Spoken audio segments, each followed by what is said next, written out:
Although the forces that appear to dominate UFO research seem to prefer that everyone maintain a "gosh wow, aliens are among us" approach, that beyond disinformational purposes also serves in marketing to the slack-jawed yokels with underbites. There seem to be certain forces afoot today other than just gray aliens.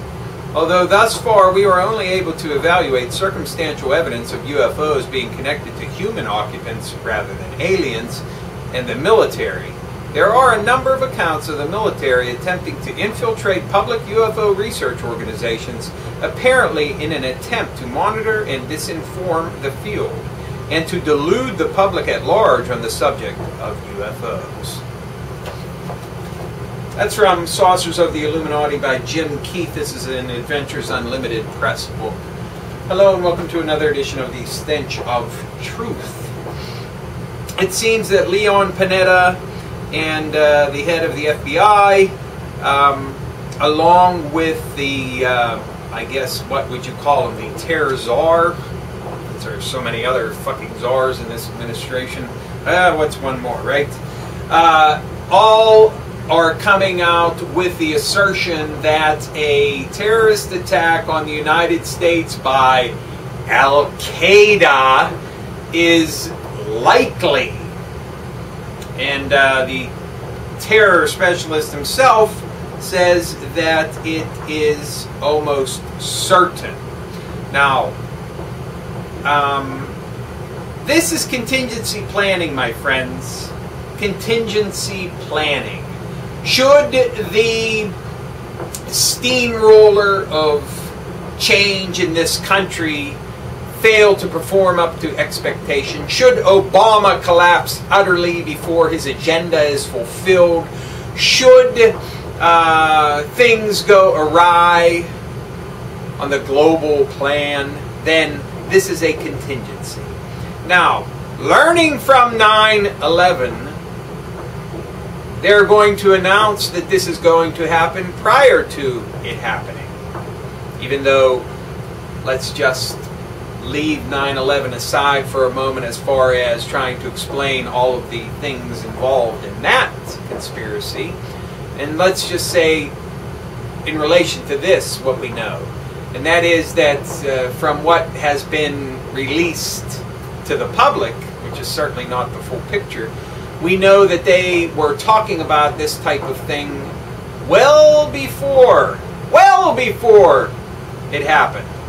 Okay, and specifically, we're talking about in early 2001. Now, the relationship to this is that they learned that they got a lot of heat when they did not say that they were expecting something like this. Now, I'm just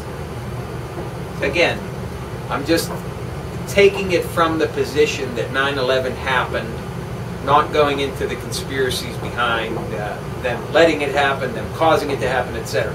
Okay, we're just looking at it from that perspective. So now they're going to say an attack is likely. Well, if it doesn't happen, no big deal. Nothing's lost. But if something does happen, then they can say, well, we told you so. So they're going to avoid that particular level of criticism that they got following 9/11. Okay? So, but what is really, really frightening about this, my friends, is that they're talking about the terrorists being so-called clean terrorists, okay?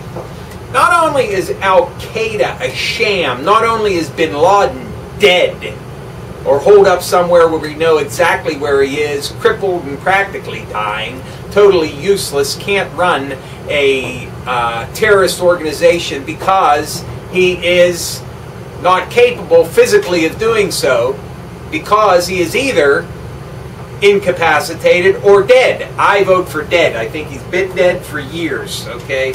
But he serves as a good bugaboo. And as far as all the tapes and everything else goes, come on. Any good Hollywood director could come up with something like that. Give me a break. So, the idea of using clean people who don't have ties to terrorist organizations, this goes along with the agenda as pointed out before, more police state intervention into our lives. And for those people who are talking about profiling, using profiling, yes, well, let's look at the watch list. See, they're all, you know, from Middle Eastern countries, etc. Why don't we, you know, hold those people out for special regard? Now we can't do that.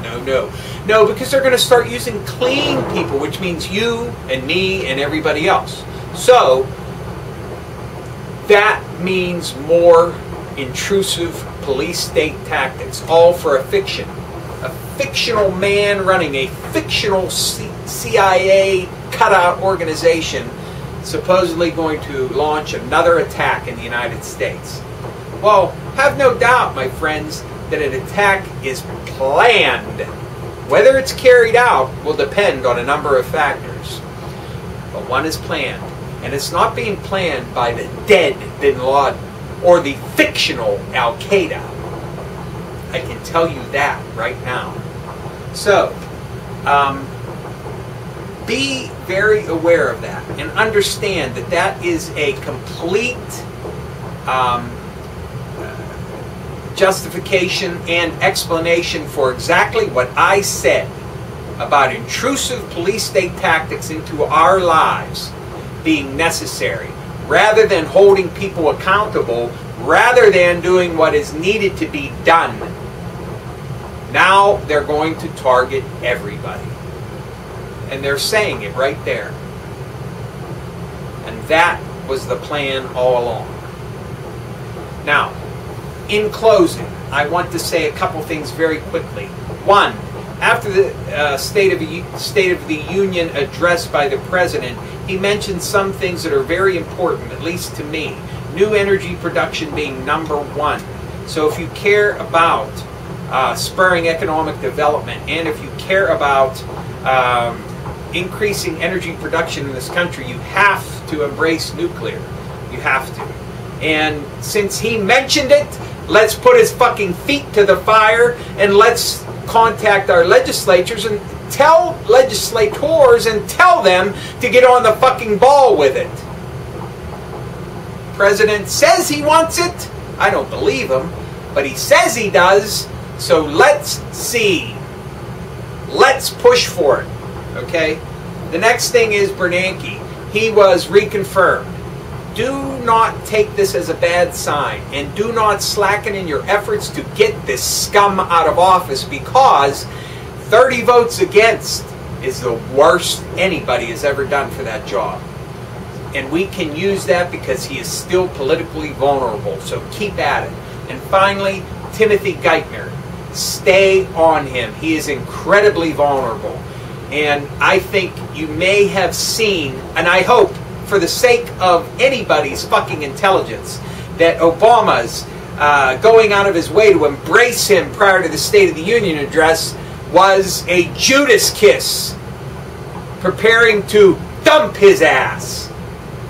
But if Obama is so stupid and so in the pocket of Goldman Sachs and Wall Street, and he decides to keep him, all the more reason why we need to keep hammering to get him out of there.